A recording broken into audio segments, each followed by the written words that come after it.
अस्सलाम वालेकुम स्टूडेंट्स औज़ु बिल्लाहि मिनश शैतानिर रजीम बिस्मिल्लाहिर रहमानिर रहीम वबिशरह ली सदरी वयस्सिर ली अमरी वहलुल उक़दतम मिन लिसानी यफ़क़हू क़ौली वबिज़िदनी इल्मा वबिज़िदनी इल्मा वबिज़िदनी इल्मा। अच्छा जी, ये हमने कुछ इनिशियल बातें कर ली थी। अब जरा बात को आगे लेके जाते हैं जी। अल्हम्दुलिल्लाह सॉफ्टवेयर का इशू फिलहाल रिजॉल्व हो गया है जी।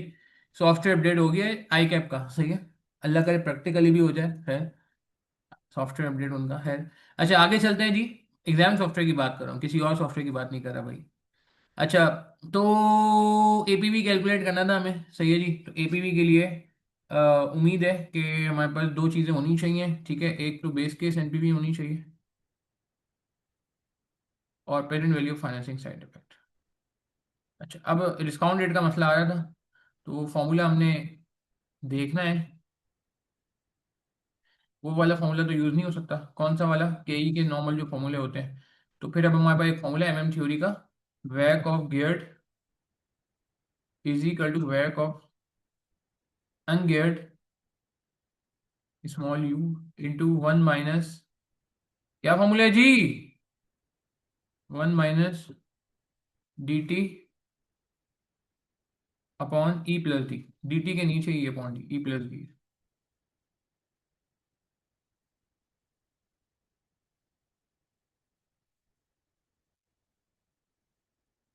ठीक है जी।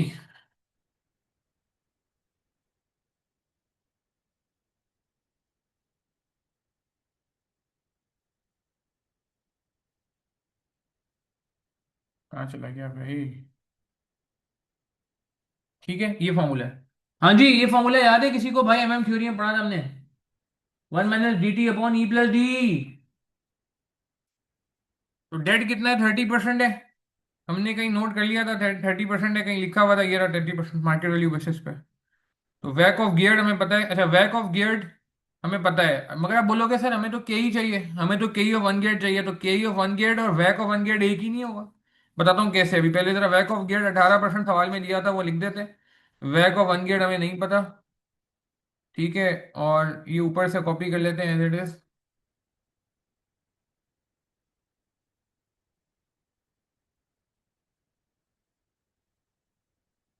Formula as it is copy कर लेते हैं। वैक ऑफ गियर्ड की जगह 18% आ जाएगा। वैक ऑफ वन गियर्ड नहीं पता। डी टी, डी 30 है। ठीक है जी, बात समझ आ रही है? टैक्स रेट कितना है? 0.29।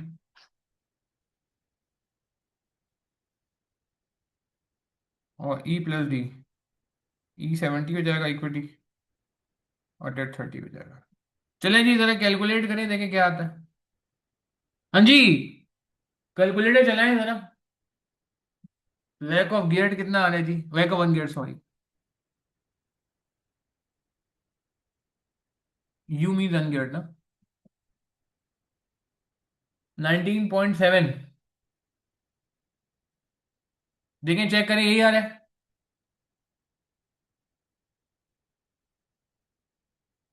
20% ऑलमोस्ट। अच्छा जी, यहां तक कोई सवाल है किसी का? ये फॉर्मूला कैपिटल स्ट्रक्चर थ्योरी में एमएम विद टेक्स्ट में हमने पढ़ा था। हाँ जी, एमएम विद टेक्स्ट में हमने पढ़ा ये फॉर्मूला। जी, आगे बढ़ जाऊं। डी डॉल डेट 30 था सवाल में, गिवन द टैक्स रेट 29 है। अच्छा, अब हमें तो के ऑफ वन गेट निकालना है, कैसे निकालेंगे? हम्म, के ऑफ वन गेट कैसे निकालेंगे? तो वैक ऑफ वन गेट, अनगेट का मतलब क्या है? अनगेट का मतलब होता है नो गेयरिंग। जब नो गेयरिंग है तो क्या मैं कह सकता हूं, जब नो गेयरिंग है तो क्या मैं कह सकता हूँ वैक और के बराबर हो जाएंगे? क्या ख्याल है भाई? मेरी बात समझ आ रही है? पार्टिसिपेट करें, पार्टिसिपेट क्यों नहीं कर रहे हैं आप लोग? हाँ, अगर एक कंपनी में गियरिंग है ही नहीं, डेट है ही नहीं, इसका मतलब प्योर इक्विटी है। एग्री करेंगे? प्योर इक्विटी है। यहां तक बात समझ आती है? अगर प्योर इक्विटी है, इसके अंदर डेट है ही नहीं, तो क्या मैं कहता हूँ के और वैक बराबर हो जाएगा। वैक के फॉर्मूले में के भी होता है, केडी भी होता है। जब केडी है ही नहीं, जब डेट है ही नहीं, तो केडी वाला पोर्शन तो जीरो हो जाएगा ना भाई वैक का। क्या ख्याल है? ये बात समझ आ रही है कि जब गेयरिंग नहीं है तो जो वैक होगा वही के ही होगा, क्योंकि डेट तो है ही नहीं, तो जो कॉस्ट ऑफ इक्विटी है बस वही वैक है। मुझे कंफर्म करें चैट के थ्रू, क्या इस बात से आप एग्री करते हैं? ठीक है जी, कंफर्म है, चलें गुड। चैट के थ्रू आंसर आने शुरू हो गए मेरे पास, बाकी लोग के भी आंसर आ जाए, कुछ लोगों ने दे दिए जवाब। अच्छा अब, तो इसका मतलब है के ई ऑफ अनकेयर्ड, जो कि हमें एपीबी में चाहिए होता है। ठीक है जी, मेहरान शफी, सफ़ा मुकीम, दाऊद, इज इक्वल टू 20%। ये हमारा डिस्काउंटेड हो गया और बेस केस एमपीबी। अच्छा अब ज़रा हम आगे बढ़ते हैं, और हमें क्या निकालना है? एक्सचेंज रेट्स निकालने, एक्सचेंज रेट्स निकाल लेते हैं। अच्छा, इशू कॉस्ट का भी मसला हल कर लेते हैं। इशू कॉस्ट कितनी है जी? इशू कॉस्ट का मसला भी हल कर लेते हैं। इशू कॉस्ट उसने कहा 1% है, ठीक है, तो कोई मसला नहीं है, 1% हम इशू कॉस्ट ले लेते हैं। इशू कॉस्ट निकालने के दो तरीके हैं। 1% of the finance rate will be incurred, ठीक है। अब दो तरीकों से इशू कॉस्ट निकल रही है, आंसर सेम ही आएगा। एक कॉस्ट, इशू कॉस्ट 1% है। एक तरीका इशू कॉस्ट निकालने का क्या होता है कि हम क्या करें? अच्छा, इशू कॉस्ट हमें फाइनेंस करनी है नहीं करनी? बिल्कुल फाइनेंस करनी है, मगर ये अलग रेट से फाइनेंस होगी ना इशू कॉस्ट। इशू कॉस्ट की फाइनेंसिंग जो है वो अलग है, क्या ख्याल है? एग्री करते हैं? थोड़ा सा इसमें यार इन्होंने कहानी को ट्विस्ट कर दिया, थोड़ा सा तो टेंशन की बात नहीं है, सही है। तो इशू कॉस्ट पे भी हम निकाल लेते हैं, कोई टेंशन की बात नहीं है, सही है। इशू कॉस्ट पे डिस्काउंट लगेगा, बिल्कुल लगेगा जी। इशू कॉस्ट पे नहीं लगेगा, इशू कॉस्ट की टैक्स सेविंग पे लगेगा, टैक्स सेविंग पे लगेगा, ठीक है ना, टैक्स सेविंग पे लगेगा। अच्छा, प्रेजेंट वैल्यू फाइनेंशियल सर्टिफिकेट्स को हम केडी पे डिस्काउंट करते हैं, तो मेरे ख्याल से हम तरीकेकार वही रखेंगे अपना जो हमने किया है। अच्छा, फाइनेंस कितना रेज करना है हमने? इशू कॉस्ट निकाल लें, कैसे निकालेंगे? ये तरीका होता है ना, डिवाइड बाई 0.99 करते हैं।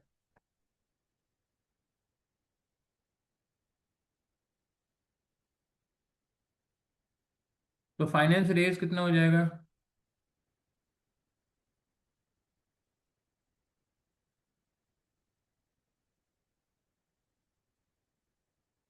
ठीक है जी, याद आ रही है तरीकेकार ये? डिवाइड बाई 0.9 ग्रॉस अप करते थे। आई के अपने ग्रॉस अप नहीं किया, मगर हम करेंगे भाई ग्रॉस अप, हम अपना तरीका क्यों छोड़े। इतना बड़ा मसला नहीं है, आंसर में कोई खास फर्क नहीं आएगा, बल्कि कोई फर्क नहीं आएगा। ये 40.4 आ रहा है, अप्रॉक्स करते हैं तो 40 ही हो जाएगा। डायरेक्ट भी लगाएंगे तो भी 40 आएगा। अगर आप डायरेक्ट 4,000 का 1% लगाएंगे तो भी 40 आएगा, ठीक है। तो इतना बड़ा मसला नहीं है हाँ। ये कोई इतनी बड़ी टेंशन की बात नहीं है, इसको टेंशन नहीं बनाइएगा, सही है। अच्छा, अब ये हो गई बात, ठीक है, इशू कॉस्ट पे ही बात हमने कर ली। अब डिस्काउंट रेट पे बात कर लेते हैं लास्ट। ओ सॉरी, एक्सचेंज रेट पे। तो ये फॉरेन इन्वेस्टमेंट मटेरियल का सवाल है, तो इसमें आपको पता है हमें एक्सचेंज रेट्स निकालने पड़ते हैं ना। एक एक्सचेंज रेट दिया हुआ है, 1 USD इक्वल 278 रुपीज़, रुपीज़। मगर आपको इन्फ्लेशन के रेट्स की बेसिस पे निकालना पड़ता है, अगले सालों के इन्फ्लेशन के रेट्स गिवन है। जिन्होंने अभी तक ये फॉरेन इन्वेस्टमेंट मटेरियल नहीं पढ़ा, टेंशन नहीं लीजिएगा, ठीक है। ये फॉरेन इन्वेस्टमेंट मटेरियल में कौन से होता है? Purchase power parity, purchase power parity से निकलेगा।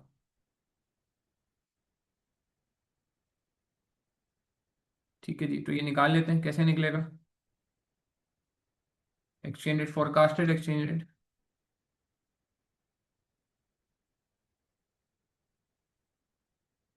Through using purchasing power parity. इसको नीचे कर देते हैं अभी।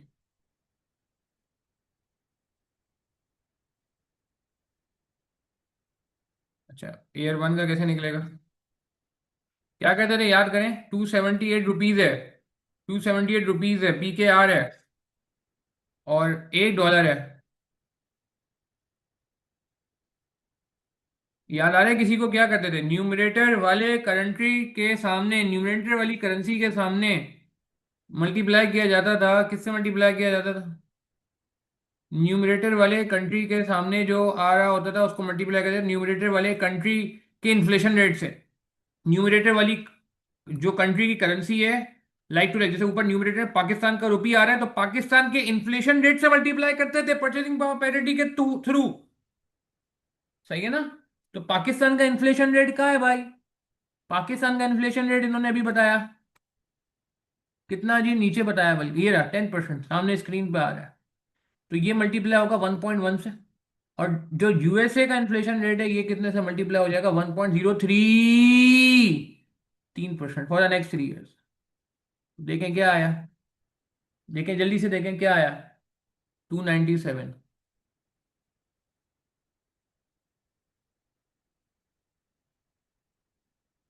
एयर वन का है, एयर टू का कैसे आएगा? एयर वन से को इस्तेमाल कर लें एयर टू के लिए। एयर टू का ऐसे आएगा कि 278 की जगह ऊपर आ जाएगा 297। ठीक है ना, 297 आ जाएगा, 1.1 एडिट रहेगा, वो 1.03। देखें अब आप बोलोगे यहाँ पे मैंने स्क्वायर क्यों नहीं किया, को बता सकता है मैंने यहाँ पे स्क्वायर क्यों नहीं किया? कुछ लोगों के जहन में आता है कि यहाँ स्क्वायर होना चाहिए। मैं स्क्वायर नहीं करूंगा, 297 को मल्टीप्लाई कर लूंगा 1.1 डिवाइड बाई 1.03 से, क्या आएगा 317। प्लीज जैसे से पार्टिसिपेट करें, कंफ्यूजन होती है कि जी सर कभी अब मल्टीप्लाई करते हैं कभी नहीं करते पावर से। यहाँ पावर क्यों नहीं आई को बता सकते हैं, बहुत अच्छा रीजन देगा, मैथमेटिकल रीजन इसका देना चाहेगा कोई? नहीं आएगी पावर यहाँ पे, 1.1 स्क्वायर नहीं होगा, 1.03 स्क्वायर नहीं होगा। कुछ लोग के जहन में ये आ रहा होगा कि यार सर को तो यहाँ पे 1.1 के साथ पावर 2 लगाना चाहिए। देखिए मैंने कहा था मैं कॉमन मिस्टेक ही बात करूंगा, हाँ जी।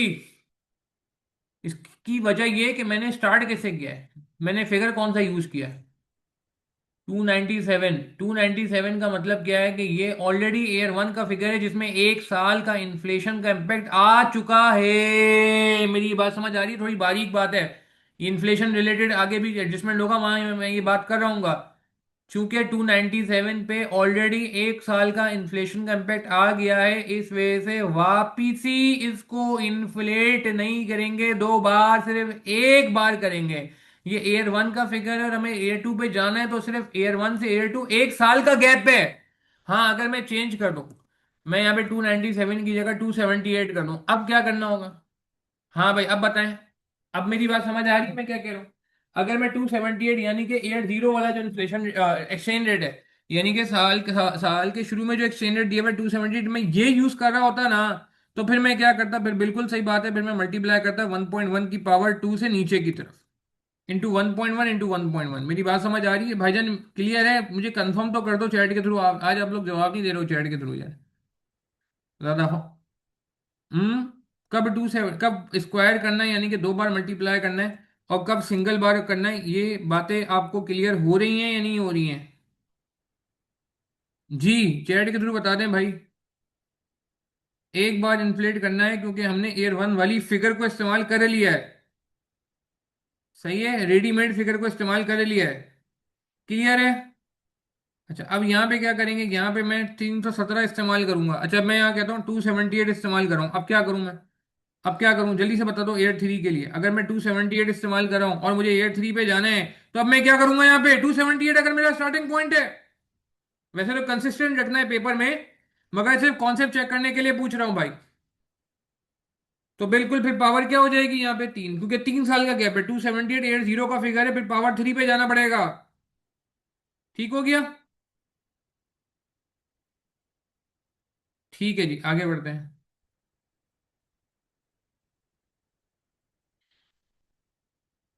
317 से ही स्टार्ट करते हैं।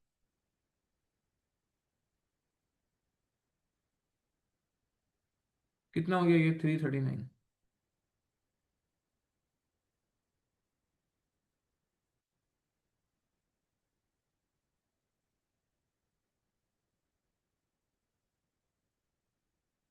339।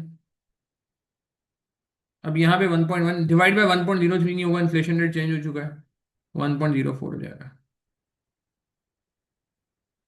ठीक है, और अगर लंबे तरीके से चल रहा होता तो फिर मैं पावर यहाँ पे 1.03 को 3 बार करता पहले, और फिर 4 पे आता। खैर वो मैं वक्त आने पे बता दूंगा, अभी मेरे ख्याल से इतनी इस पे, अभी फिलहाल इसको सिंपल रखते हैं। अभी बता दूंगा इसी में आगे जाके, जब सेल से बात करेंगे। Last but not the least, इसको भी 1.04 करना होगा, 358, 379। चल एक्सटेंडेड आ गया। चले यार बगैर टाइम ज़ाया किए जल्दी जल्दी हम बेस केस एनपीवी कैलकुलेट करने जा रहे हैं। इसको मैं मेरे ख्याल से नोट कर लेता हूँ कहीं, ताकि ये है कि गड़बड़ ना हो। बेस केस एनपीवी,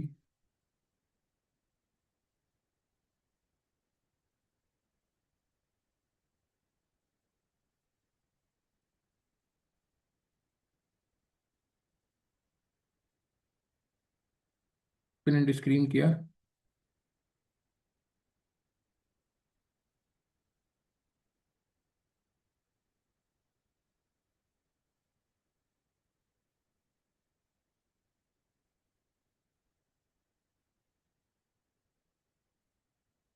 क्रॉप कर देंगे अनवांटेड एरिया को।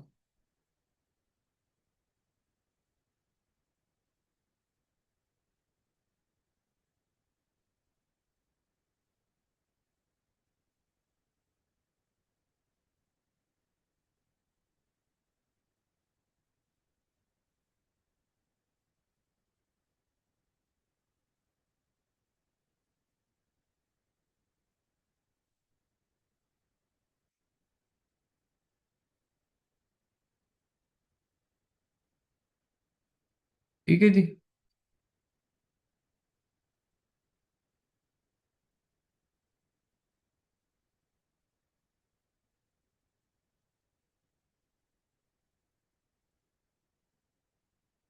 अनवांटेड एरिया क्रॉप कर देते हैं।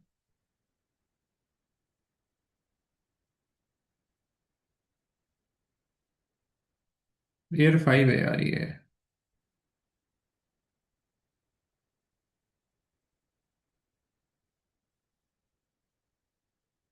ये आपको भी आसानी होगी कॉपी पेस्ट करते हुए कैसे करें ना।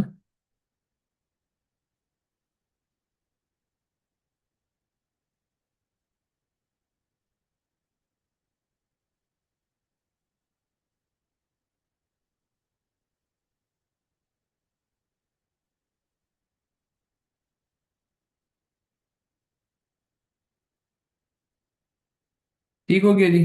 चले।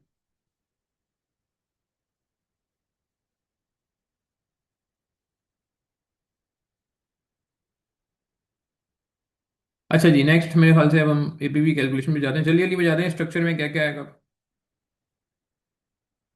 एयर 0, 1, 2, 3, 4, 5। स्ट्रक्चर में क्या क्या आएगा जल्दी जल्दी बताते जाएं। सेल्स आएगी। सही है। और क्या थी? वेरिएबल कॉस्ट थी लेस।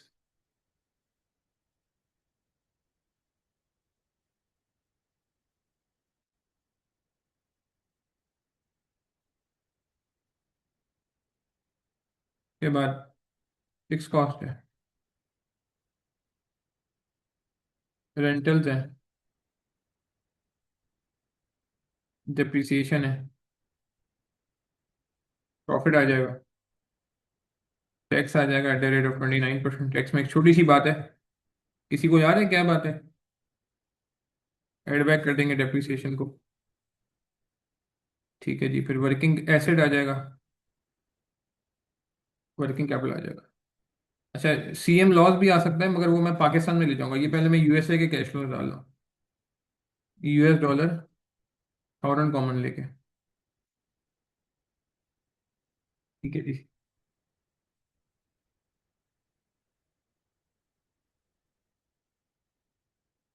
ठीक है जी, तो स्टार्ट करते हैं बात को। चलिए जी, जवाब दीजिए। कैसे करेंगे? सेल्स के लिए क्या बात हुई थी हमारी? सेल्स की अलग वर्किंग भी बना सकते हैं, अगर कहते हो तो बना देता हूँ मैं भाई। सेल्स के लिए टेबल बना दो। वर्किंग कैपिटल आ जाएगा, नेट कैश फ्लो आ जाएंगे। अच्छा, सेल्स के लिए मेरे ख्याल से मैं यहाँ पे कोई वर्किंग बना लेता हूँ।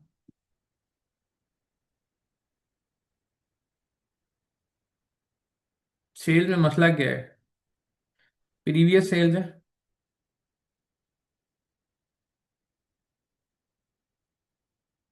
अच्छा देखिए, सेल्स निकालने के लिए ना मैं आपको एक वर्किंग यहाँ बता रहा हूँ। इसको देख लें यार। पहले समझ लें कि पेपर में कोई एक दो सालों की शो करनी होगी। सेल्स ईयर 1 की कितनी होगी, को बता सकता है?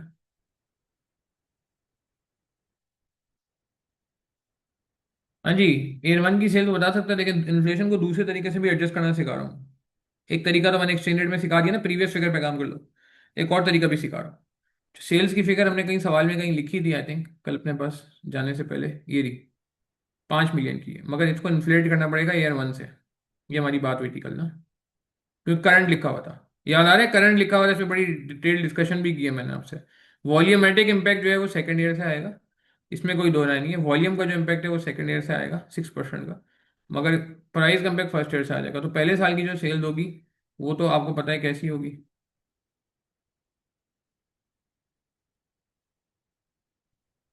1.036, 1.0, सॉरी। 5150। ठीक है जी, ये पहले साल की सेल हो गई।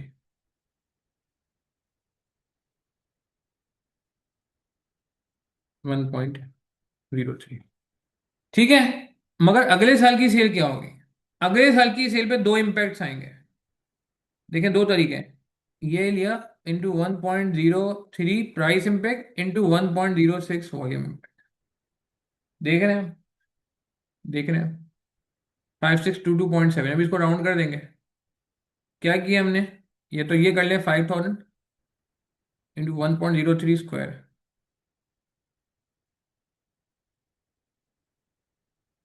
ये प्राइस इम्पैक्ट हो गया, इंटू 1.06। ये वॉल्यूम इम्पैक्ट हो गया। मेरी बात समझ आ रही है भाई? ये देख ले, सेल्स इंपॉर्टेंट है यार, गड़बड़ नहीं कर देना। मैं इस बार बेस फिगर से स्टार्ट कर रहा हूँ, पिछले फिगर से स्टार्ट नहीं कर रहा। पिछले फिगर से स्टार्ट करोगे तो ये रहा। अगर आप पिछले फिगर से स्टार्ट कर रहे हो तो उसमें आप बस एक प्राइस लगा दो और एक वॉल्यूम इम्पैक्ट लगा दो। मेरी बात समझ आ रही है भाई? मुझे कंफर्म भी करते जाओ ना चैट के तुम यार। ठीक है ना? बट मैं दोनों तरीकों से सिखा रहा हूँ आपको, जो पेपर में अच्छा लगे वो कर लेना। लेकिन मेरा काम है दोनों तरीके सिखाना, ताकि आपको प्रॉब्लम ना हो। ठीक है जी, आगे बढ़े।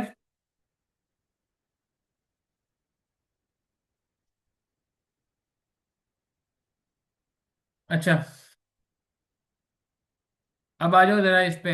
ये कितनी बनी फिगर? अच्छा, ये बन गई। अच्छा, थर्ड ईयर की सेल कैसे निकालोगे? तीन तरीके, दो तरीके निकालते हैं। इसी को कॉपी कर लो। 5000 इंटू 1.03 की पावर, पावर 1.03 की पावर थ्री। प्राइस इंपैक्ट तो करंट लगे एयर वन से लेना था। और 1.06 की पावर टू, ये तो ये कर लो। ठीक है, या फिर आसान तरीका ये, पिछला फिगर लो। आसान तरीका ये, into 1.03 price impact, into 1.06 volume impact. मेरी बात समझ आ रही है भाई? मुझे कंफर्म तो कर दो चैट के थ्रू। ठीक है। पेपर में कोई एक तरीका फॉलो करना है, या तो ये वाला फॉलो कर लेना, या फिर ये वाला फॉलो कर लेना कि पिछले वाले फिगर को यूज करना है, और पिछले वाले फिगर पे एक प्राइस इंपैक्ट लगा दिया और एक वॉल्यूम इंपैक्ट लगा दिया। क्लियर है? अच्छा, अब एयर फोर की वजह से मैं सारी बातें करूँ। एक एयर फोर पे सेल्स निकालने का एक तरीका तो वो है, जो बड़ा आसान सा है, जो अभी तक बड़ा सुकून वाला चल रहा है। कि क्या करें? अब ईयर फोर में ये करेंगे, पिछले साल की फिगर ली, फिर 1.04 प्राइस चेंज 4% हो गया है ना, और वॉल्यूम चेंज 0.06। ठीक है, कहाँ हो गया प्राइस चेंज? ये देखिए 4% हो गया। एक तरीका तो ये आसान तरीका है कि लास्ट टाइम का फिगर लो टेंशन फ्री होके, उस पर 4% प्राइस लगा दो और 6% वॉल्यूम लगा। ठीक है, एक तरीका तो ये है। एक तरीका तो ये है। दूसरा तरीका क्या है? ये थोड़ा मुश्किल हो जाता है ईयर फोर में, देखना और से। मुश्किल तो नहीं है, लॉजिकल है। 1.03 की power three as it is रहेगा, यहाँ 1.03 की पावर फोर नहीं आएगा। अच्छा, ये सही है? नहीं, ये गलत है। अच्छा, अब सही हो गया? मुझे बताएं, ये सही है ये जो मैंने ये लिखा है? 1.04 जो 4% इन्फ्लेशन रेट है, इसकी पावर फोर। कंफर्म करें चैट के थ्रू, क्या ये मैंने सही लिखा है? हाँ या ना? सही है? 4% हो गया ना इन्फ्लेशन का रेट? तो 1.04 4% इन्फ्लेशन का रेट, और चौथे साल पे खड़े हैं तो पावर फोर। नहीं, नहीं, नहीं। इसका मतलब है कि पिछले 3 सालों में भी इन्फ्लेशन 4% था, जो कि गलत है। पावर फोर आएगी, मगर ऐसे नहीं आएगी। 1.03 की पावर थ्री होगा, पहले इसको 3 साल के लेवल पे लेके जाओ, फिर इंटू 1.04। देखो, इस बात को समझो कि चौथे साल हुआ है, कि चारों सालों में नहीं हुआ। अगर चारों सालों में होता तो ये होता। चारों सालों में, चारों सालों में नहीं है, सिर्फ चौथे साल है, तो 3 साल तक पुराना इन्फ्लेशन यहां पे रिफ्लेक्ट होगा ओरिजिनल फिगर में, और फिर चौथे साल एक बार 4% नजर आएगा। ये थोड़ा टेक्निकल लगता है तो जिंदगी आसान कर लो। पुराना फिगर जो था ईयर थ्री का, वो लिया, उसमें 4% एक बार इन्फ्लेट किया, क्योंकि पिछले सारे इन्फ्लेशन ईयर थ्री में एडजस्ट हो चुके थे, और फिर एक बार वॉल्यूम इम्पैक्ट ले लिया। क्या ये बात समझ आती है भाई? ये पावर थ्री यहाँ होगा। पावर थ्री इसलिए, वॉल्यूम में तो 3 बार का चेंज आएगा ना। ठीक है जी, क्लियर है? चलो, ठीक हो गया जी। आगे बढ़ते हैं। अब यहाँ ये आसान है, ये लिया,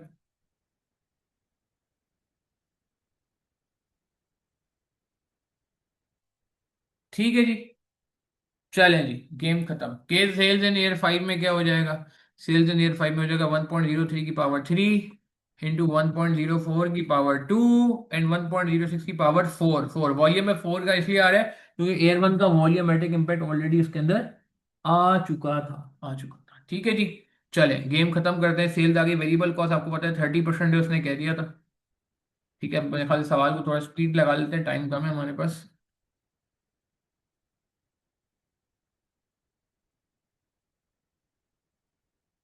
फिक्स कॉस्ट हमारी कितनी थी? फिक्स कॉस्ट आई थिंक 500 थी। सवाल में कहीं लिखा था हमने 500 करंट प्राइस टर्म में। करंट प्राइस टर्म का मतलब है कि इस पे इन्फ्लेशन लगेगा, पहले साल से इन्फ्लेशन लगेगा, ये बात हम पहले कर चुके हैं। 1.03, माइनस का साइन लगाना नहीं भूलेंगे। पिछले फिगर पे 1.03 लगा दें, फिर 1.03 लगा दें, फिर 1.04 कर दें, 1.04, फिर वापस 1.04 कर दें। पिछले फिगर वाले को लेके चलना ज़्यादा आसान है। रेंटल आपको पता है सेम थे 1000, कॉपी पेस्ट कर लें जी। आखिरी साल रेंटल नहीं आएगा। डेप्रीसिएशन 1200 हमने निकाल ली थी, if I am not wrong. 1.2 million याद आ रहा है किसी को भाई? ये रही 6/5। प्रॉफिट निकाल लेते हैं जी।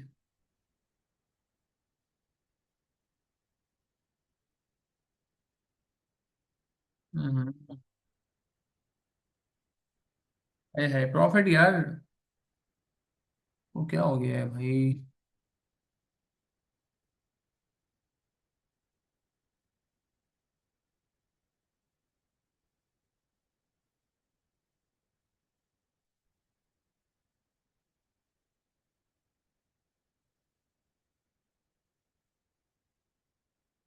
प्रॉफिट आ गया ही है।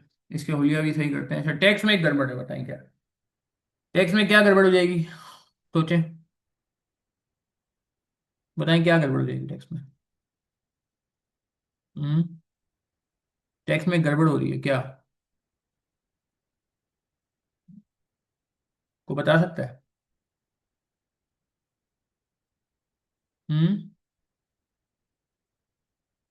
टैक्स में क्या गड़बड़ हो जाएगी भाई? यहाँ टैक्स सही आएगा। अच्छा, मसला ये रेंटल एडवांस में है ना। रेंटल एडवांस में तो दो तरीके हैं। एक तरीका ये लंबा तरीका है कि मैं नया पीनल बनाऊं बराबर में, ये प्रॉफिट लूं बराबर में।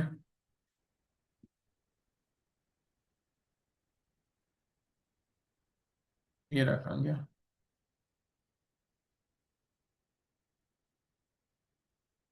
ये प्रॉफिट लूं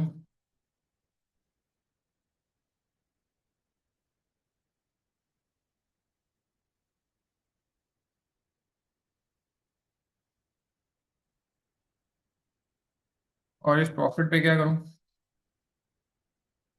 क्या एडजस्टमेंट होगा इस प्रॉफिट में? 1000 माइनस हुआ हुआ है, कौन सा वाला? अच्छा, मुझे बताएं ये रेंटल का मसला क्या है? रेंटल एडवांस पे हो रहा है, ईयर वन का 0 पे आ रहा है, ईयर टू का 1 पे आ रहा है। मगर एक अच्छी बात क्या है, अगर मैं वैसे रिलीजियसली चलूं तो मुझे क्या करना चाहिए?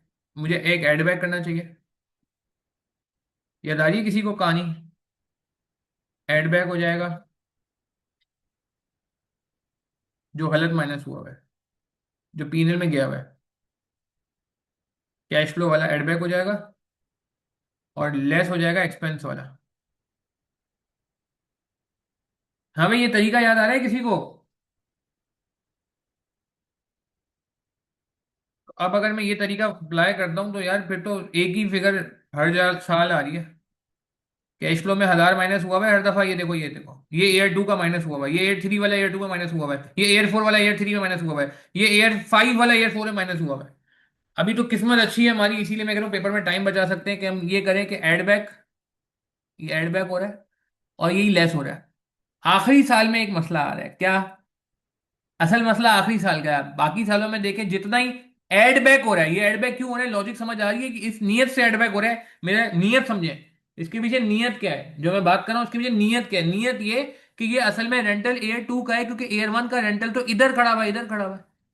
मेरी बात समझ आ रही है? ये असल में एयर थ्री का है जो, ठीक है, एयर टू का नहीं है। तो मैंने एयर टू में चूंकि माइनस हुआ है एड बैक कर दिया। तो एयर टू का अपना कहा है, वो यहाँ पे हुआ हुआ है।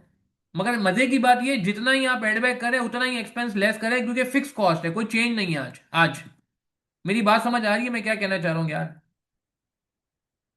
तो मेरी मैं ये वर्किंग नहीं बनाऊँ ना, खामा खा मैं बेवकूफ़ी कर रहा हूँ, नहीं। आखिरी साल में मसला आएगा, आखिरी साल में क्या मसला आएगा? आखिरी साल में मसला ये आएगा भाई, कि आखिरी साल में आप देखो कोई भी रेंटल माइनस नहीं हुआ तो क्या आखिरी साल एक्सपेंस क्लेम नहीं होगा? मेरा सवाल का जवाब दें, मेरे सवाल का जवाब दें, क्या आखिरी साल एक्सपेंस क्लेम नहीं होगा? होगा नहीं होगा आखिरी साल? होगा ना। वन में हुआ, टू में हुआ, थ्री में हुआ। देखें इस बात को समझें, ये मैंने ये वाला हजार कौन सा वाला लिया आपको बता सकता है? ये वाला हजार मैंने कहां से उठाया? ये वाला हजार वो है जो कैश फ्लो के ईयर जीरो से उठाया, जो असल में ईयर जीरो में पे हो गया था, मगर बिलोंग करता था ईयर वन से, परटेन करता था ईयर वन से।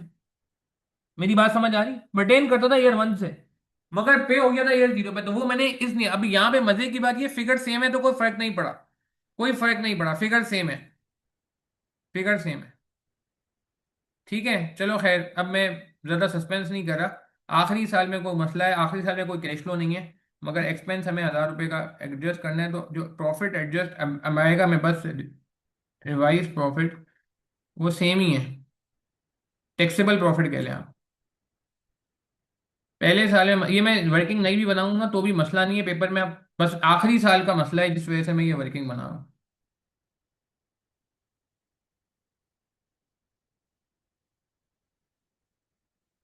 तो टैक्स कितना हो जाएगा?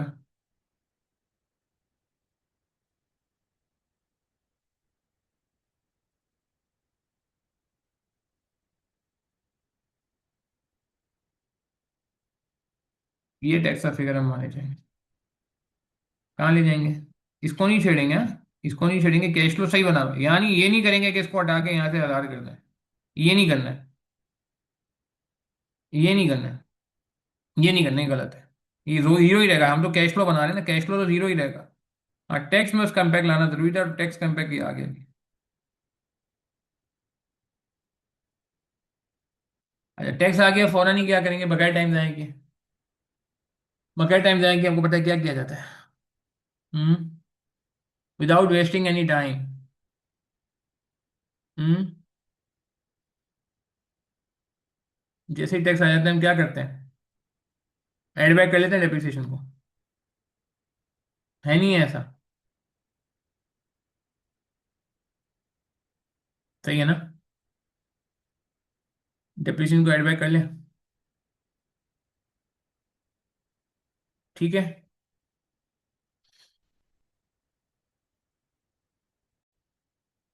टैक्स 29 नहीं है भाई, टैक्स 21 है। पाकिस्तान का टैक्स तो अलग लगेगा ना। यहाँ भी मैं दिखा सकता हूँ 29, वैसे वैसे 29 इसलिए क्योंकि 8% पाकिस्तान में तो वैसे ही लगना है। मगर मेरे ख्याल से आई थिंक लेट्स नॉट, जिसे कहते हैं ना कि कंफ्यूज इट, हम इसको कंफ्यूज नहीं करते, हम 21% लगाते हैं यूएसए वाला, पाकिस्तान का टैक्स पाकिस्तान में रह के पाकिस्तान में जाके लगा देंगे, जो 8% का एक्स्ट्रा टैक्स लगना है ना यहाँ पे, ये इसको हम वहाँ लगा देंगे। ठीक है। होना 29 ही है बाद में, होना 29 ही है, मगर बेहतर है एक काम करते हैं, यहाँ पे यूएसए में 21 ही लगाते हैं। 8% जो पाकिस्तान में लगाना है वो बाद में पाकिस्तान में जब कैश फ्लो जाएंगे ना, वहां जाके लगा देंगे, वहां जाके लगा देंगे। खैर, तो मेरे ख्याल से लेट्स मेक इट 21%, यहाँ भी आई थिंक 29 लिखा हुआ है, उसको 21 कर लेते हैं।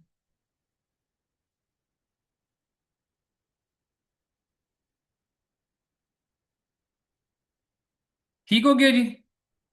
ये टैक्सी फिगर ऑटोमेटिकली अपडेट होगी। कोई सवाल है तो पूछ लें भाई यहाँ पे। इसका जवाब मैंने अभी दिया ना सैफुल्ला, कि पाकिस्तान में 8% प्रेजेंटेशन की वजह से मैं कर रहा हूँ, मैं चाह नहीं चाहता 20 मार्क में आपके प्रेजेंटेशन के मार्क्स कट जाए। समझ रहे हैं? मैं नहीं चाहता प्रेजेंटेशन के मार्क्स कट जाए ना। इस वजह से बात आपकी सही है कि यार यहाँ भी देख सकते हैं क्या इशू है, मगर बात वही है कि यार उसने अगर प्रेजेंटेशन के मार्क्स रखे होंगे पाकिस्तान के, तो वो कट जाएंगे। अच्छा फॉर्मेट पेंटर से मैंने एक को सही किया, मैं बाकी सब पे का फॉर्मेट फेर रहा हूँ।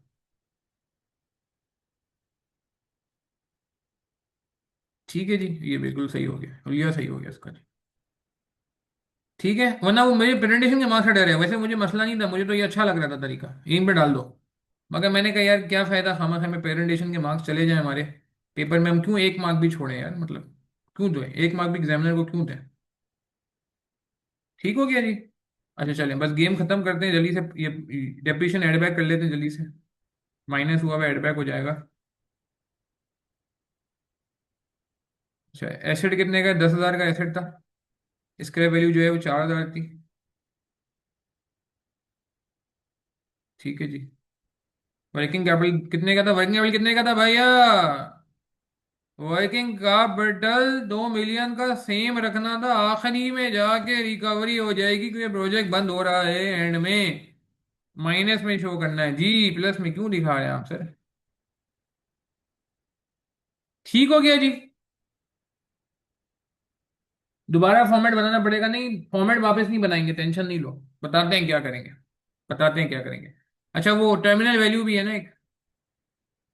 टर्मिनल वैल्यू कितनी लिखी हुई है भैया? टर्मिनल वैल्यू कितनी लिखी हुई है? ये थोड़ा ख्याल करना पड़ेगा। टर्मिनल वैल्यू के लिए थोड़ा सा ख्याल करना पड़ेगा। टर्मिनल वैल्यू के लिए इसमें लिखा हुआ था, टर्मिनल वैल्यू मतलब होता है कि इनफाइनाइट तक जो बिजनेस जाएगा उसकी क्या वैल्यू रखनी है, कि क्या वैल्यू रखनी है। ठीक है। अच्छा, एक काम मुझे अजीब सा लग रहा है यहाँ पे। अगेन यार, अब एग्जामिनर दोनों ट्रीटमेंट फॉलो कर रहा है, कभी कुछ कर रहा है कभी कुछ कर रहा है, क्योंकि टर्मिनल वैल्यू आ रही है इसमें। तो मैं ये भी कह सकता हूँ कि 2,000 को यहाँ से उड़ा दूँ, कि बिजनेस बंद ही नहीं हो रहा, वर्किंग कैपिटल रिकवर नहीं करेंगे। एक असम्पशन ये है। दूसरी असम्पशन ये होती है कि नहीं, जो टर्मिनल वैल्यू है ना उसके अंदर ऑटोमेटिकली उसके अंदर उसका इम्पैक्ट नहीं है, तो अभी इम्पैक्ट ले लो।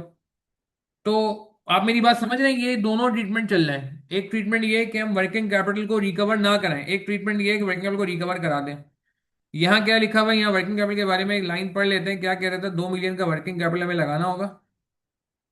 ठीक है जी। कहीं लिखा हुआ था कहीं, जो कि फिक्स रहेगा, ऐसी कोई बात लिखी, दिस विल बी सफिशिएंट। अच्छा नहीं, लिखा हुआ है, लिखा हुआ है can be assume to be release at the end of 5 years।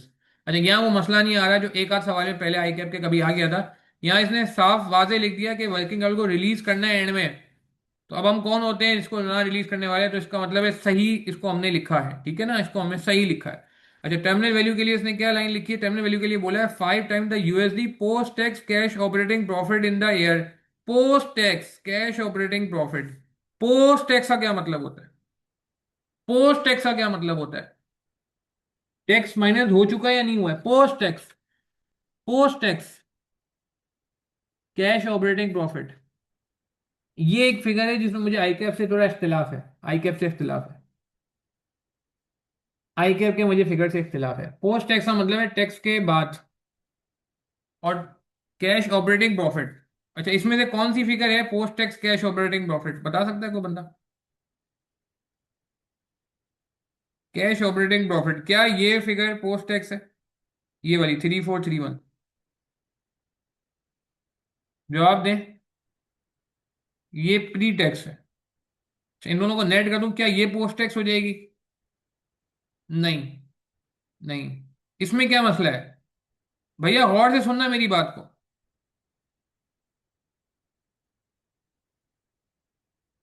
ये पोस्ट टैक्स प्रॉफिट आ गया।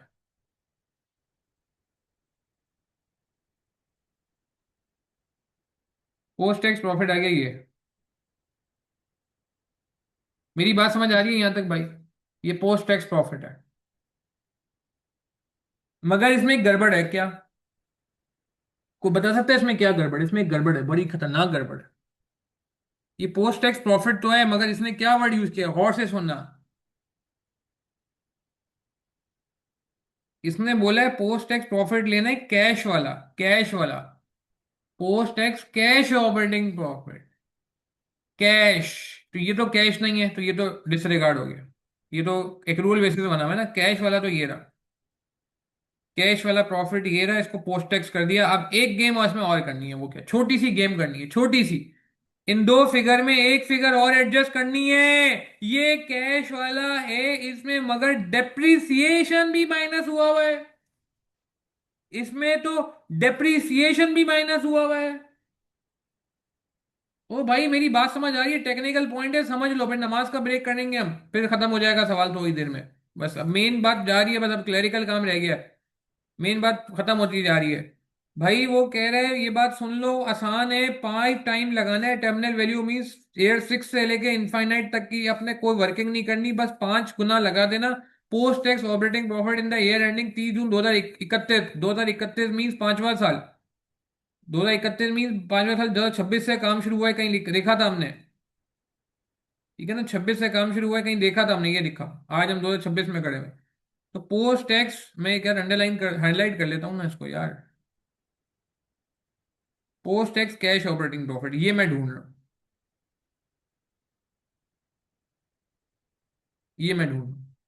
मेरी बात समझ आ रही है तो बस इसको मैं लिख लेता हूँ,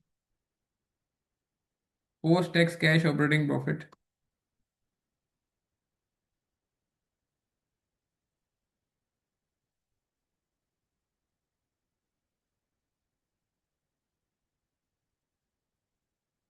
इसमें क्या क्या आएगा? इसमें आएगा, गौर से देख लेना भाई, ये वर्किंग मैं यहाँ से उठा रहा हूँ, 3431 माइनस 511 टैक्स प्लस 1200, क्योंकि हमें क्या ही बेसिस पे चाहिए ना, कैश। तो कैश फ्लो कन्वर्ट करने के लिए एड बैक करना पड़ेगा डेप्रिसिएशन। मैंने क्या क्या लिया इसमें? प्री टैक्स प्रॉफिट लिया,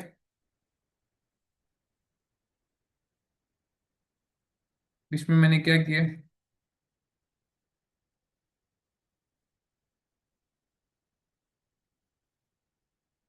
माइनस किया टैक्स,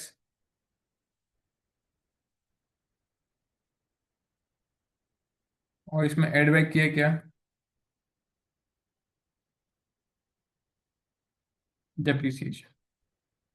ठीक है जी, एग्जामिनर को साफ सुथरी वर्किंग हमने दिखा दी है, कि हम जो कर रहे हैं वो सब आपके सामने है।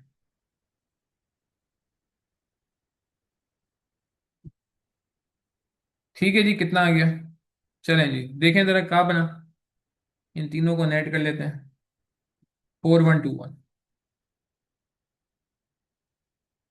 टर्मिनल वैल्यू क्या हो जाएगी?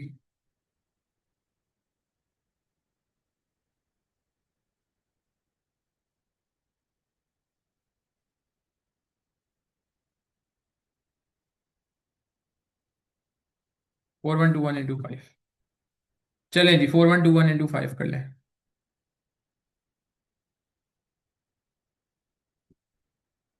This plus this plus this to 5। अब मसला ये है कि ये वर्किंग वहाँ शो नहीं हो सकती थी, इसलिए मुझे अलग से दिखानी पड़ी, इसलिए मुझे अलग से दिखानी, 20604। ठीक है जी, बात समझ आ गई? Is this fine? अब इसको नेट कैश फ्लो निकाल लें।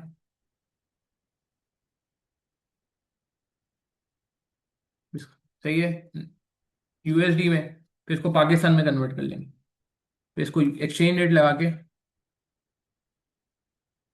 पाकिस्तान ले जाएंगे, और पाकिस्तान में फिर सीएम लॉस और टैक्स, दो चीजें रह जाएंगी।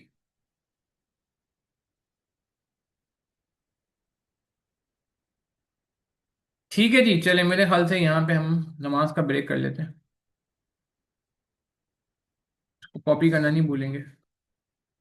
ठीक है, चले नमाज का ब्रेक कर लेते हैं यहाँ पे यार, जाना नहीं है, सबने आना है। अच्छा जी, कंटिन्यू कर दें।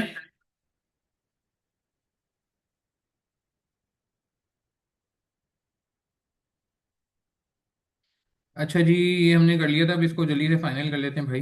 ये इसको मैं ऊपर कर देता हूँ ताकि थोड़ा यहाँ पर गुंजाइश निकल आए। अच्छा, वर्किंग कैपिटल हो गया, सब कुछ हो गया ना? अब क्या रह गया? हाँ जी,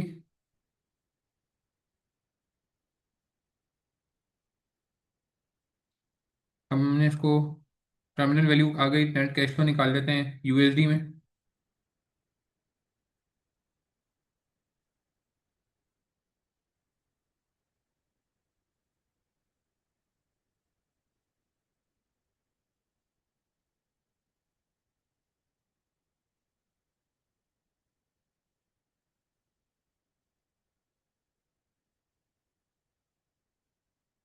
अच्छा, ये सब कर नहीं रहा, कोई बात नहीं,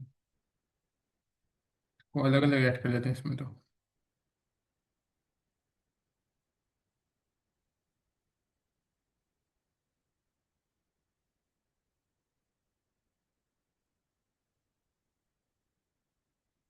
अच्छा जी।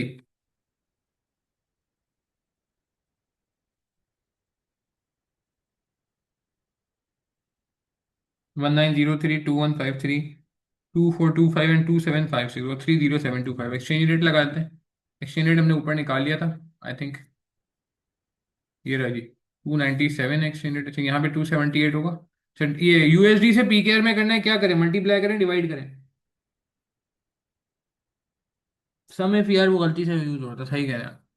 हाँ जी, अब बताएं क्या करना है, मल्टीप्लाई करना है डिवाइड करना है?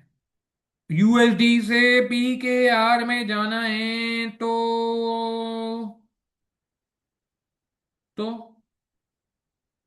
तो मल्टीप्लाई करना चाहिए। अच्छा अब यहाँ मसला ये है कि मल्टीप्लाई करेंगे अगर 278 से, तो यार बहुत बड़ी फिगर आ जाएगी।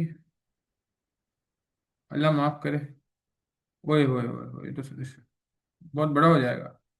एक काम ये भी कर सकते हैं कि cash flow in PKR million कर लेते हैं। मिलियन समझते हैं, पहले 1000 कॉमन लिया हुआ था हमने, ऊपर 1000 कॉमन लिया हुआ था, एग्री करते हैं भाई 1000 कॉमन लिया हुआ था। अब मुझे अगर 1000 कॉमन लेके मिलियन पे जाना है तो मैं क्या करूंगा इसको, मैं क्या करूंगा इसको ऐसा कि ये मिलियन में कन्वर्ट हो जाए, क्योंकि आगे एक्सपोर्ट सेल्स जो लॉस हो रही है, सीएम एक्सपोर्ट सेल्स का लॉस हो रहा है, वो भी मिलियन में दिया हुआ है। बताएं क्या किया जाए? मल्टीप्लाई करने के बाद एक एक्स्ट्रा काम करना पड़ेगा। ये 1000 कॉमन लिया हुआ है, ये 12,000 जो है 1000 कॉमन ले, असल में ये 12,000 हजार है। और ये हमें अगर मिलियन में जाना है तो छोटे पे जाना है ना, बड़े से छोटे पे जाना है। ये नेट कैश फ्लो यूएसडी के जो है ये 1000 कॉमन लेके आ रहे हैं। अगर मुझे 1000 कॉमन लेके मिलियन पे जाना है, बिल्कुल सही कहा सर बुलंद खान लोधी ने, डिवाइड कर देना चाहिए इसमें 1000 से। ठीक है जी। एक्सचेंज रेट क्या है? 278, 317, 339। चलो मैं ख़त्म हो रहा है सवाल, ज़्यादा बचा नहीं है अब। 358, 379, नहीं 297 रह गया ना। एक एक एक वो हो गया, गलत हो गया ये। 297 है पहला वाला, 297। चलें जी फॉर्मूला लगा लेते हैं।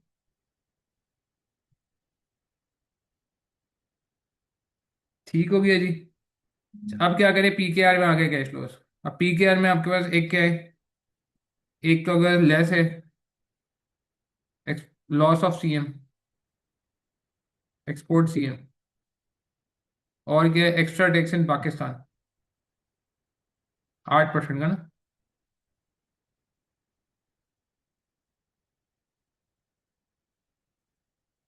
सवाल मुश्किल नहीं है, मैं थोड़ा लेंदी है। अच्छा एक्सपोर्ट सेल्स का सीएम के बारे में क्या कह रहा था भाई हमसे? 300 मिलियन हर साल होगा in current term, and can be assume to increase in line with inflation in Pakistan. Pakistan के इन्फ्लेशन के मुताबिक जो है ये चेंज होता रहेगा। ठीक है ना, पाकिस्तान के इन्फ्लेशन के मुताबिक। अच्छा इसको भी चेंज करना चाहिए ना। अच्छा ये 13,000 था, हाँ 12,000, अच्छा सॉरी गलती हुई है इसमें, हाँ, ये 13,000 है सॉरी। वो उसमें फॉर्मूला वहां से कॉपी हो गया था। सही है 13, सही है, अभी सही है। Saifullah thank you very much यार। Now it's fine. ठीक हो गया। सही है, वो मैंने कर दिया। अच्छा लॉस ऑफ एक्सपोर्ट सीएम 300 हजार है, 1000 कॉमन लेके काम करना है। तो 300 पे करंट लिखा हुआ था, तो फिर हमें इसको भी इन्फ्लेट करना होगा पाकिस्तान के हिसाब से। पाकिस्तान का इन्फ्लेशन रेट क्या था? 1.1, 10% था ना, जो कि चेंज नहीं हो रहा। 1.1 की पावर 1।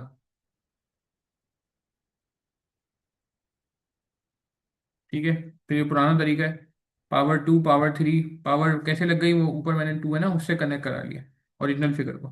वो ये भी कर सकते हैं, पिछले फिगर को 1.1 कर लो, वो तरीका भी फॉलो कर सकते हैं, जो आपको अच्छा लगे। कोई ऐसा बड़ा मसला नहीं है इसमें, कोई रॉकेट साइंस नहीं। ठीक है जी। अच्छा अब टैक्स रह गया, एडिशनल टैक्स।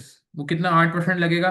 तो हमारे पास प्रॉफिट मौजूद है ऑलरेडी, ये प्रॉफिट मौजूद है। ठीक है, तो इस प्रॉफिट को रुपीस में, ये प्रॉफिट है टैक्सेबल प्रॉफिट, इसको पाकिस्तान में कन्वर्ट कर लो, पीकेआर में कन्वर्ट करना है, मिलियन में। कैसे करेंगे इसको, टैक्सेबल प्रॉफिट को पीकेआर में कन्वर्ट कैसे करेंगे, बता दें, जवाब दें। ये टैक्सेबल प्रॉफिट है यूएसडी में है ना, यूएसडी 1000 कॉमन लिया हुआ है, इसको पीकेआर में कन्वर्ट करना है मिलियन में, तो क्या करेंगे? Into exchange rate. Exchange rate पहले कॉपी कर लेते हैं ना सारे।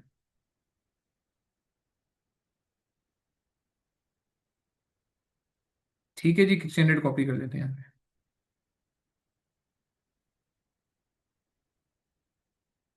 ये टैक्स 21% इन यूएस है।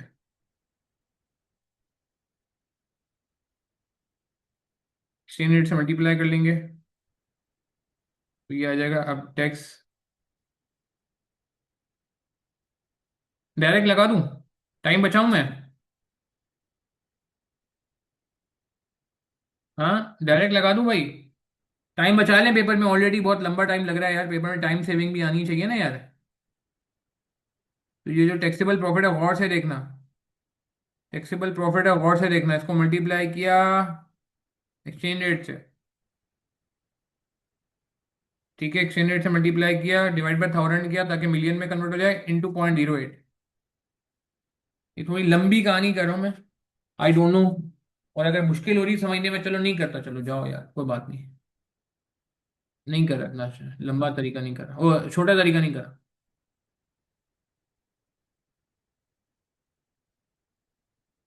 मिलियन में पहले टैक्सेबल प्रॉफिट निकाल लेते हैं।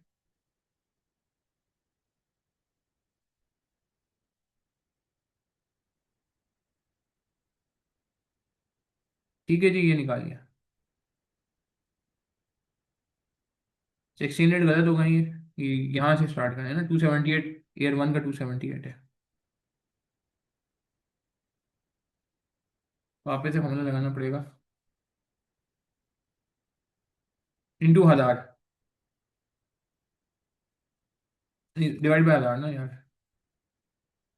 अभी तो देखा था।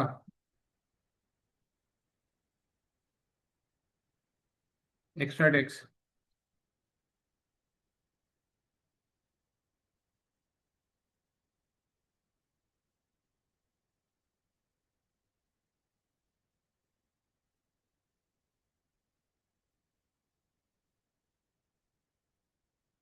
माइनस लिख देते हैं।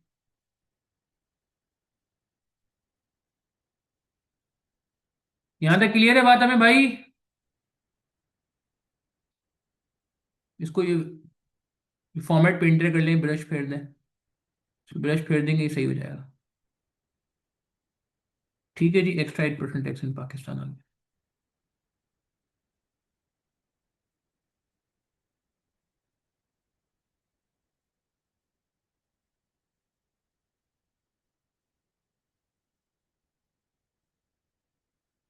ठीक है जी, अच्छा गलती हो गई, ये ईयर वन से स्टार्ट करना है भाई। ईयर वन से स्टार्ट करना है, मैंने ईयर जीरो से स्टार्ट कर दिया था। ठीक है जी, क्लियर है बात हमें, चलें जल्दी से, अब नेट कैश फ्लो आ जाएगा पाकिस्तान में। सवाल खत्म होने पे जा रहा है, बड़ा सवाल था।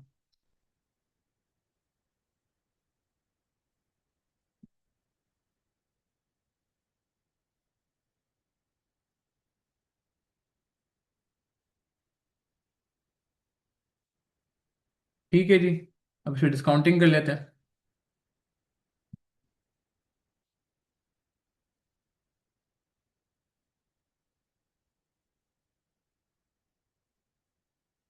Discount factor at the rate 20%। ये हमने के ही निकाला हुआ ऑलरेडी। 1/1.2 पावर वन, 1/1.2 की पावर वन, हाँ पावर वन मैंने ऊपर से कर लिया ताकि मुझे फॉर्मूला लगाने में आसानी हो जाए। प्रेजेंट वैल्यू आ जाएगी।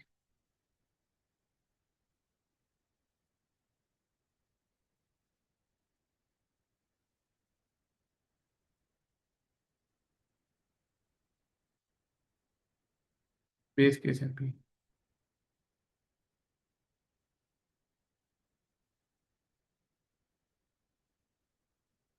चलें जी, 16 कितनी आई?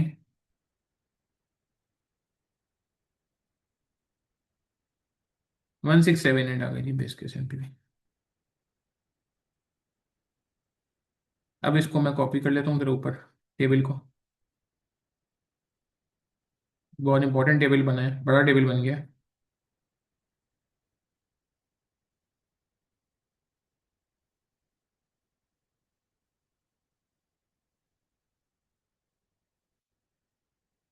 कंप्यूटेशन ऑफ बेस केस है। और फाइनली साइड इफेक्ट्स करके सवाल खत्म हो जाएगा। 20 मार्क का काफी हैवी भाई। अच्छा, इस पेपर का पासिंग परसेंटेज वैसे अच्छा था। मतलब इस पेपर में बच्चों को ज़्यादा प्रॉब्लम नहीं हुई है। पासिंग मार्क्स अच्छे आए इसमें बच्चों के, इस पेपर में, इस क्वेश्चन में सॉरी। अच्छा, वो भी रह गया है जो हमने वर्किंग की है टेक्स्ट की। ऊपर हेडिंग डाल देते हैं, कंप्यूटेशन ऑफ टेक्स्ट।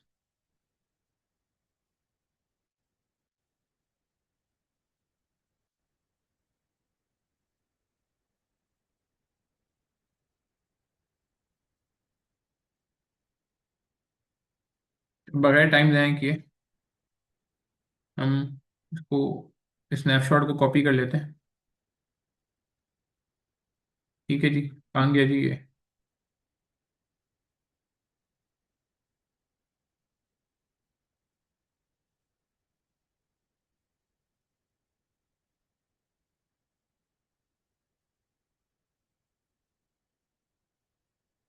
देखते हैं ज़रा कितना आ रही है।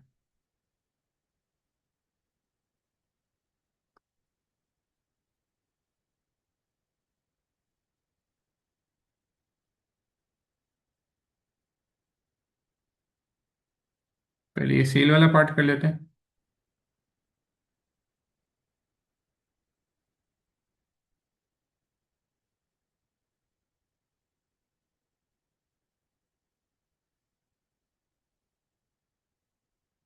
एक मिनट, ये गलत जगह कॉपी हो रहा है।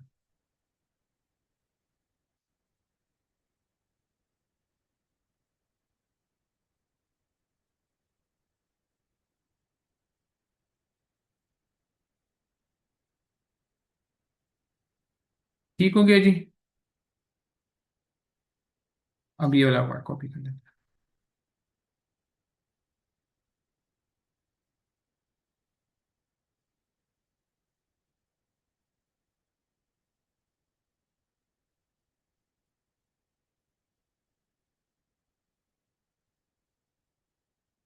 Base case NPV.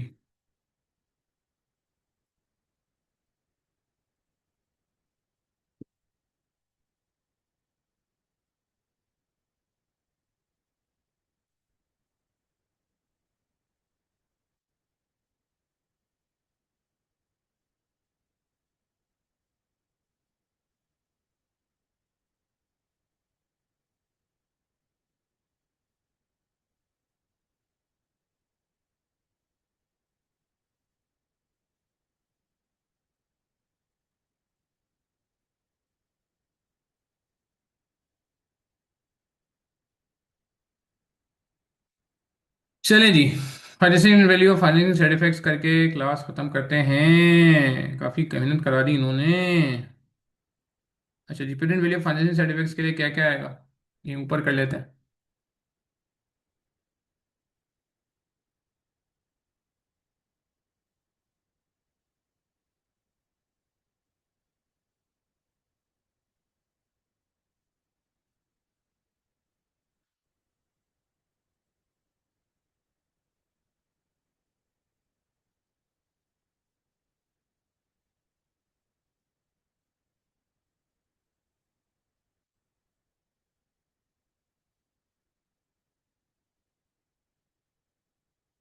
अच्छा जी, present value of financial side effects. पहले तो आ जाएगा present value of interest saved. ऐसा ही है। इसके लिए मैं ये काम कर सकता हूँ यहाँ पे, ये इंसर्ट कर लिया।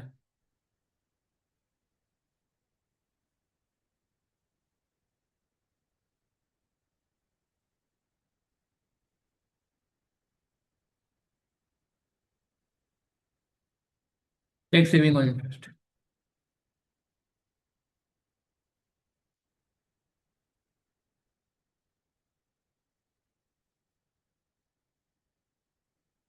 अच्छा जी, कैसे निकालेंगे। हाँ जी।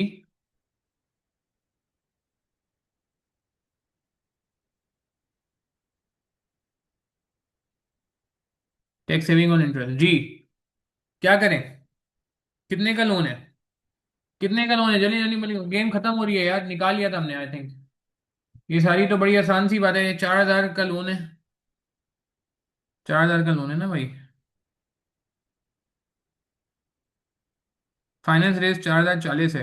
अच्छा, इशू कॉस्ट का मसला ये है कि इशू कॉस्ट का 18% में आ रही है ना। तो इशू कॉस्ट का यार टैक्स सेविंग बहुत नॉमिनल सी है। मेन लोन हमारा 4,000 का है, और से देखेगा। इंटू 12%, 1 साल का इंटरेस्ट हो गया। इंटू 0.29 या 0.21। एक बात मुझे बताएं, ये टैक्स कौन सा वाला यूज करेंगे, 21 या 29? जल्दी बता दें। चैट के थ्रू बताएं भाई, जो लोग रिकॉर्डिंग देखेंगे वो भी जरा सोचें। कौन सा वाला टैक्स आएगा? ये लोन कहाँ लिया हमने? यूएसए में लिया तो 21 आ जाएगा, पाकिस्तान में लिया तो 29 आ जाएगा। हाँ, पैसा वैसे कहाँ से आता है? ओरिजिनल जगह से जाता है ना, पाकिस्तान, रोज लोकली इन पाकिस्तान, ये लिखा हुआ। तो पाकिस्तान में लिखा, बिल्कुल सही कह रहे हैं सरबुलंद खान, सही कह रहे हैं सैफुल्ला, सही कह रहे हैं बाकी लोग। ठीक है। इंटू 0.29, ये 1 साल की टैक्स सेविंग आ जाएगी। इसको मल्टीप्लाई करना पड़ेगा किससे? एन्युटी फैक्टर से। एन्युटी फैक्टर कैसे निकलेगा? Factor for of 12% for 5 years. निकालना आता है, टेबल भी गिवन होता है जी। 5 साल का एन्युटी फैक्टर कितना होता है यार? 3.605, चेक कर ले।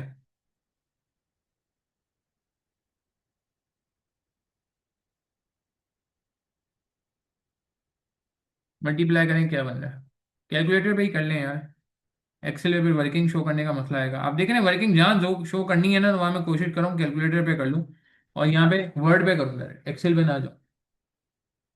501.8 मिलियन में बात होगी।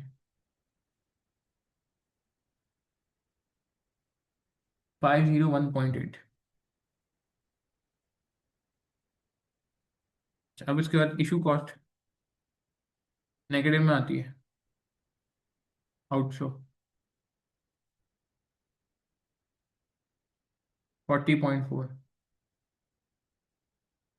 फिर क्या करते हैं हम? और क्या लेते हैं, शाबाश बताएं।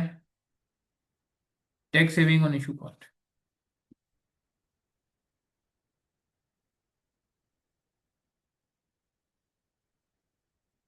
यहाँ थोड़ा सा कहानी में ट्विस्ट है, 40.4 इंटू 0.29, इसको डिस्काउंट करना पड़ेगा। क्योंकि टैक्स जो होता है वो 1 साल बाद आता है, फौरन नहीं आता है। एपीवी याद करें, ये बात हमने की है। अब सवाल 1.12 पे डिस्काउंट करें या 1.18 पे डिस्काउंट करें, ये छोटा सा सवाल है, इसका जवाब देते हैं जल्दी से। अब ये सवाल वैसे तो 1.12 पे होना चाहिए, वैसे वैसे उसूल ये कहते हैं, मगर सवाल ने एंड में कह दी है कहानी। अब यार इसकी बात रख लेते हैं, वैसे ये कोई बहुत अच्छा तरीका नहीं है जो मैं करने जा रहा हूँ, मगर सिर्फ इसकी जिद की वजह से कर रहा हूँ। सवाल में से जिद जिद डालिए ना, जिद इसकी वजह से कर रहा हूँ। तो ये ना, इस जिद की वजह से कर रहा हूँ, इस जिद की वजह से। ठीक है, क्लियर है बात? हम डिवाइड बाय 1.18। ये तरीका मैं वापस कह रहा हूँ, 1.12 होना चाहिए। ये ना हो कि बाद में बोलो सर आपने तो कॉन्सेप्ट बिगाड़ दिया मेरा।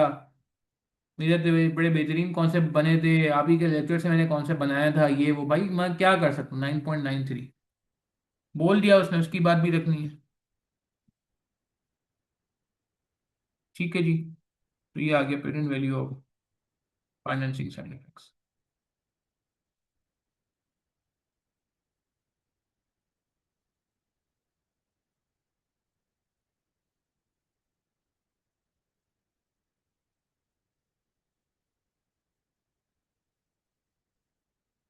ठीक है जी, ऐड कर ले।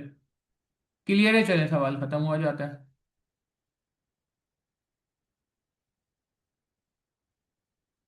4471.33।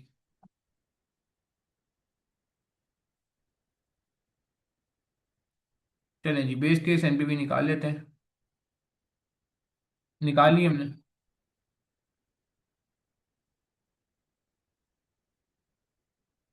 Operating value of financing side effects, ये चाहे तो एक्सेल में कर लें।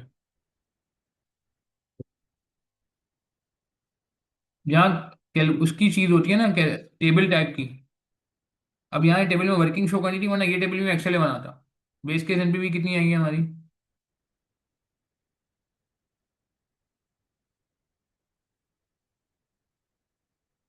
अरे यार, वहीं से देख लेता मैं।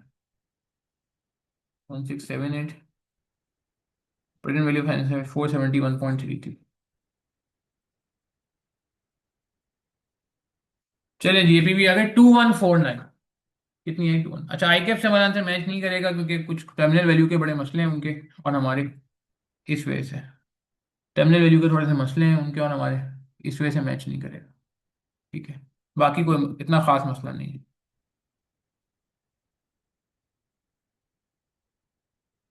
हाँ जी। कुछ बात समझ आई आपको? सवाल मुश्किल था? नहीं, सवाल आसान था। जब भी आईकेएफ का पासिंग परसेंटेज भी इस सवाल का बहुत अच्छा है। बहुत अच्छा है। ठीक है जी, क्लियर है? यहाँ पे कोई सवाल है, कंफ्यूजन है, पूछ लें। जो लोग रिकॉर्डिंग रेफर करेंगे वो मेरा नंबर नोट कर लें, कोई सवाल हो आप मुझसे व्हाट्सअप कर सकते हैं, मैं आपको इंशाल्लाह क्लियर कर दूंगा। बाकी यार, ये सिलसिला जारी रहेगा वीडियोस का। आगे और भी क्वेश्चंस की वीडियोस कराई जाएंगी। अगर आपको मेरी बात समझ आती है तो आप और लोगों को भी फॉरवर्ड कर सकते हैं। किसी की कोई क्वेरी हो, कंफ्यूजन हो, तो आप इस नंबर पर रब्ता कर सकते हैं। ठीक है जी। प्लीज़ देखें, ये टॉपिक का मकसद सिर्फ और सिर्फ सोल्यूशन बनाना नहीं होता, आपके कॉन्सेप्ट्स को रिकॉल कराना भी होता है। और जो अप्रोच है, किस तरीके से लेके चलना है, किस तरह से रीडिंग करनी है, किस तरह से कौन सी फिगर पहले कर लेनी है, वर्किंग कितनी शो करनी है, नहीं शो करनी, ये सारी कंफ्यूजन होती हैं जो एक स्टूडेंट के जहन में होती है। कोशिश होती है वो भी सारी यहाँ पर एड्रेस की जाए। ठीक है जी, अपना ख्याल रखिएगा प्लीज़, दुआ में ज़रूर याद रखिएगा। बाकी इसके अलावा 2002 से ले 2022 से लेके 2025 तक ऑलरेडी हमारे यूट्यूब चैनल पे पूरा प्लेलिस्ट प्रॉपर बनी हुई है। ठीक है, 22 के दोनों अटैम्प्ट, 23 के दोनों अटैम्प्ट, 24 के दोनों अटैम्प्ट, 25 के दोनों अटैम्प्ट, 8 अटैम्प्ट का। ठीक है, तो वो भी आपको अगर चाहिए हो तो मुझे आप व्हाट्सअप कर लीजिएगा। बाकी हमारा टिप्स का ग्रुप है, व्हाट्सअप ग्रुप है बड़ा इंपॉर्टेंट, जिसमें लास्ट मंथ में तो बहुत ज़्यादा यूजफुल टिप्स आ रही होती हैं पेपर के दिन तक। पेपर के टाइम से पहले तक जो है वो उसके अंदर टिप्स इंपॉर्टेंट इंपॉर्टेंट डिस्कस की जाती है, इंपॉर्टेंट वॉइस नोट्स डिस्कस किए जाते हैं। ठीक है, समरीज की लिंक्स वगैरह शेयर किए जाते हैं। एडमिन ओनली ग्रुप होता है। ठीक है, तो उसको भी आप चाहे तो ज्वाइन कर सकते हैं। कोई नहीं है हमारे टिप्स वाले ग्रुप में, हमारे माशाल्लाह 6 ग्रुप बने हुए टिप्स वाले आज तक की डेट में। किसी एक ग्रुप में भी आप नहीं है तो मुझे व्हाट्सअप कर दीजिएगा इस नंबर पे। ठीक है, जो मैंने थोड़ी देर पहले नंबर आपको स्क्रीन पे दिया था, मैं आपको ऐड करवा दूंगा। अपना ख्याल रखिएगा प्लीज, दो में जरूर याद रखिएगा, और कंजूसी का मुजाहरा नहीं करिएगा। मैं बार बार कह रहा हूँ कि इन फास्ट पेपर्स को सॉल्व करने में बड़ी मेहनत हो रही है, और ये आई कैप सॉफ्टवेयर में इसीलिए सॉल्व कराए जा रहे हैं ताकि जो चैलेंजेस मैं फेस कर रहा हूँ अभी आपको कराते हुए, ये चैलेंजेस आप भी फेस कर सकते हो पेपर में। उन चैलेंजेस से कैसे निपटना है ये आपको बहुत अच्छा आइडिया मिल जाएगा। 2022 के अलावा 23, 24, 25, 22 के लिमिटेड क्वेश्चन करें, बाकी 23, 24, 25 यानी कि 3 साल, यानी कि 6 अटेम्प्ट, यानी कि ये 7वीं अटेम्प्ट चल रही है जो आई कैप सॉफ्टवेयर में सॉल्व कराई जा रही है। बाकी थ्योरी पे हमारा फोकस रहता है, इंडिविजुअल क्वेरी पे फोकस रहता है। स्टूडेंट्स को हमसे गिला है कि जी वो हमारे लेक्चर्स के आवर्स ज़्यादा हैं, तो देखें आप इसी वीडियो से नोट कर लें कि आपको एक एक चीज़ एक्सप्लेन की जा रही है।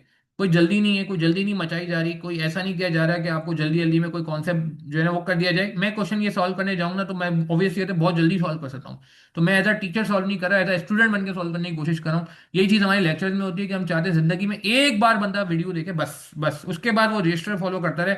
इतनी ज़बरदस्त तरीके से उसने लेक्चर ले लिया हो तो उसको फिर जरूरत ना पड़े कॉन्सेप्ट्स को बार बार रिकॉल करने की, बार बार वीडियोस देखने की, बार बार टाइम जाया करने की जरूरत ना पड़े। एक दफा जिंदगी में टाइम लगा लें ताकि आपको बार बार टाइम ना लगाना पड़े। ये फिलॉसफी है हमारी। ठीक है, और प्रैक्टिस वाला पेपर है, इसमें जितनी ज्यादा प्रैक्टिस की जाए, जितनी डिटेल में प्रैक्टिस की जाए, जितनी ज्यादा वर्किंग शो की जाए, उतना आपको आसानी होगी। अपना ख्याल रखिएगा प्लीज, दुआ में जरूर याद रखिएगा अगर आपको इन सारे एफर्ट से कोई भी फायदा हो रहा हो। अस्सलाम वालेकुम रहमतुल्लाहि व बरकातहू।